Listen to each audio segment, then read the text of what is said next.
بے شمار ہالی ووڈ فلموں کا مرکزی کردار کرنے والا، دنیا کا سب سے لمبا، ظالم و جابر انسان، سچ اور جھوٹ کی آمیزش سے بھرپور کردار اوج بن انک ہے۔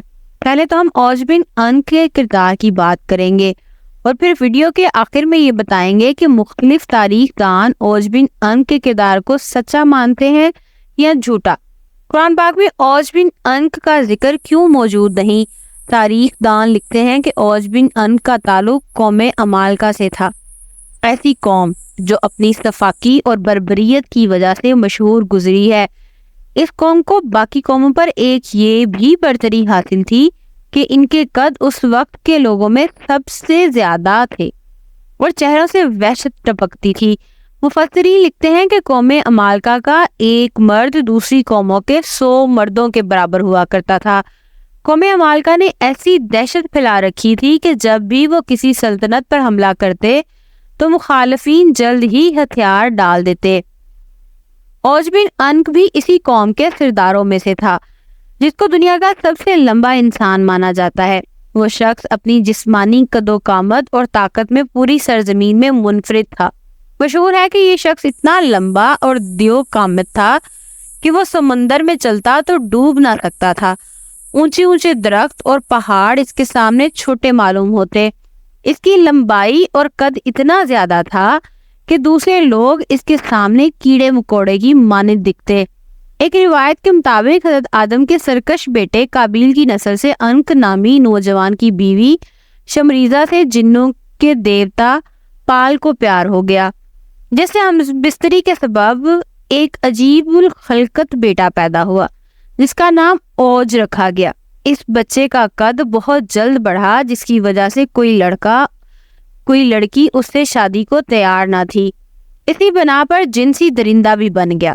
اوج بن انک بچپن سے ہی اپنے ہم عمر بچوں سے زیادہ دراز قد اور مضبوط نظر آتا تھا، اور جب جوان ہوا تو اس کی لمبائی غیر معمولی بڑھتی چلی گئی۔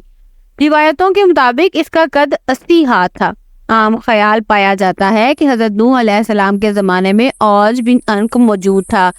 جب حضرت نوح علیہ السلام عظیم طوفان سے قبل کشتی تیار کر رہے تھے تو آپ کو کشتی بنانے کے لیے ساگوان کی لکڑی کی ضرورت پڑی، مگر اس لکڑی کو اٹھا کر لانا ممکن تھا، لہٰذا اوج نے آپ کی مدد کی اور ان لکڑیوں کو ملک شام سے اٹھا کر لایا۔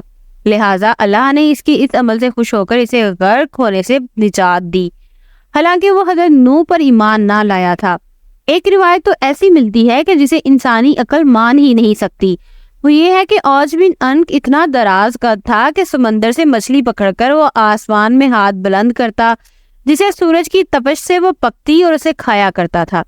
اس موضوع پر امام سیوطی نے العوج فی خبر اوج نام سے ایک رسالہ لکھا ہے، جس میں انہوں نے اوج بن انک کی شخصیت کے متعلق بہت کچھ تحریر فرمایا ہے۔ روایتوں کے مطابق غیر معمولی قد و قامت کے ساتھ اوج بن انک نے لمبی عمر بھی پائی تھی۔ اس کی عمر 3600 سال تھی۔ وہ حضرت آدم کے زمانے سے حضرت موسیٰ کے دور تک زندہ رہا۔ پھر حضرت موسیٰ نے اس سرکش شخص کو قتل کیا۔ واقعہ کچھ یوں ہے کہ جب بنی اسرائیل کو فرعون سے نجات ملی تو حضرت موسیٰ کو اللہ نے حکم دیا کہ فلسطین پر حملہ کرے، کیونکہ فلسطین کی زمین بنی اسرائیلیوں کے لیے لکھ دی گئی ہے۔ حضرت موسیٰ نے اپنی قوم کو لیا اور فلسطین پر چڑھائی کے لیے نکل پڑے۔ اس وقت فلسطین میں قوم عمالقہ آباد تھی، جن کا سردار اوج بن انک تھا۔ حضرت موسیٰ نے اپنے قبیلے کے 12 سرداروں کو چنا اور قوم عمالقہ میں بھیجا۔ جب وہ 12 سردار شام پہنچے تو اس وقت وہاں کا حاکم اوج بن انک تھا۔ اس میں تو کوئی شک نہیں ہے کہ قوم عمالقہ ایک دراز قد قوم تھی۔ جب یہ 12 سردار فلسطین کے قریب پہنچے تو قوم عمالقہ میں سے ایک بندے نے انہیں پکڑ لیا اور اپنی گٹھڑی میں سب کو باندھا اور اپنے سردار اوج بن انک کے آگے لا کر گٹھڑی کھول دی اور کہا کہ ان لوگوں کو میں نے جاسوسی کرتے دیکھا ہے۔ جب وہ سردار اوج سے ملے تو اس کی قد و قامت اور جسمانی بناوٹ کو دیکھ کر حیرت زدہ رہ گئے۔ پھر انہوں نے اسے اللہ کا پیغام سنایا اور بتایا کہ ہم جلد اس ملک کو فتح کرنے آ رہے ہیں اور اللہ کا وعدہ ہے کہ فتح ہماری ہوگی۔ اوج بن انک غضبناک ہو گیا اور ان سب کو ایک ہاتھ سے پکڑ لیا اور چاہا کہ انہیں مسل کر ہلاک کر دے، مگر جب اس نے ان سرداروں کے چہروں پر خوف دیکھا تو انہیں حقیر سمجھ کر چھوڑ دیا، اور وہ اپنے ملک کا ایک میوہ جو کہ ایک آدمی کے لیے کافی ہو ان کو دیا، اور کہا کہ اپنی قوم کو جا کر یہ دکھاؤ اور بتا دو کہ ہمارے ہاں کے میوے بھی اس قدر بڑے ہیں۔ جب وہ سردار اپنی قوم میں واپس آئے تو اس واقعے کو اللہ پاک یوں بیان فرماتا ہے، جب حضرت موسیٰ نے اپنی قوم سے کہا، اے قوم بنی اسرائیل، ارض مقدس میں داخل ہو جاؤ جو اللہ نے تمہارے لیے لکھ رکھی ہے، اور پیٹ نہ دکھاؤ ورنہ خسارے میں رہو گے۔ اس پر بنی اسرائیل کے یہ لوگ بولے، اے موسیٰ، تم اور تمہارا پروردگار لڑو، ہم تو یہیں بیٹھے ہیں۔ وہاں تو ایک طاقتور قوم عمال کا آباد ہے جس کا ہم مقابلہ کرنے کی قطعاً سکت نہیں رکھتے۔ صرف اس صورت ہم وہاں داخل ہو سکتے ہیں کہ وہ از خود اپنے وطن کو چھوڑ کر کہیں چلے جائیں۔ حضرت موسیٰ نے اپنی قوم کو بہت سمجھانے کی کوشش کی کہ اللہ پاک نے فتح ہمارے نصیب میں ہی لکھ دی ہے، لیکن قوم نے بات نہ مانی اور انکار ہی کرتے رہے کہ ہم عمالقہ سے جنگ نہیں کریں گے۔ چنانچہ اللہ نے اس سرکشی کی سزا کے طور پر بنی اسرائیل کو صحرائے طے میں قید کر دیا، اور یہ لوگ 40 سال تک اسی مختصر سے صحرا میں بھٹکتے رہے۔ وہ سارا دن پیدل چلتے لیکن وہ میدان ختم ہی نہ ہوتا، اور وہ اس میں بھٹک کر رہ گئے۔ جب قوم نے حضرت موسیٰ کی نافرمانی کی تو حضرت موسیٰ خود اوج بن انق کو ختم کرنے کے لیے نکل پڑے۔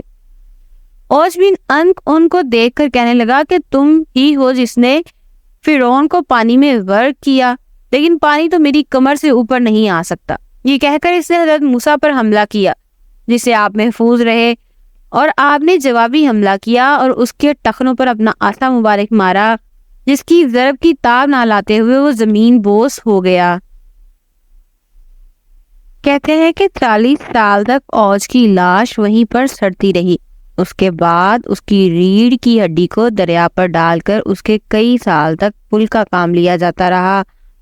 آئیے اب بات کرتے ہیں کہ اس کردار کی اصلیت کیا ہے۔ اسرائیلی روایتوں میں بھی ہے کہ اوج بن انق کافر تھا اور ولد الزنا تھا۔ یہ طوفان نوح میں تھا اور نوح کے ساتھ ان کی کشتی میں نہ بیٹھا، تاہم پانی اس کے گھٹنوں تک بھی نہ پہنچا تھا۔ یہ محض بے معنی اور بالکل جھوٹ باتیں ہیں، بلکہ قرآن کے خلاف ہے۔ قرآن کریم میں حضرت نوح کی یہ دعا مذکور ہے کہ زمین پر ایک کافر بھی نہ بچنا چاہیے۔ یہ دعا قبول ہوئی اور یہی ہوا۔ قرآن فرماتا ہے، ہم نے نوح کو اور ان کی کشتی والوں کو نجات دی، پھر باقی سب کافروں کو غرق کر دیا۔ دوسرا اعتراض یہ ہے کہ اسرائیلی روایتوں میں اوج کو تاریخی انسان کا سب سے لمبا انسان مانا جاتا ہے، جبکہ حضور نبی کریم صلی اللہ علیہ وآلہ وسلم کی حدیث مبارکہ ہے کہ اللہ نے آدم کو 60 ہاتھ پیدا کیا تھا، پھر سے آج تک مخلوق کے قد گھٹتے ہی رہے ہیں۔ محدثین اور مفسرین نے لکھا ہے کہ اوج بن انق اسرائیلی روایتوں کا ایک من گھڑت اور بے بنیاد کردار ہے۔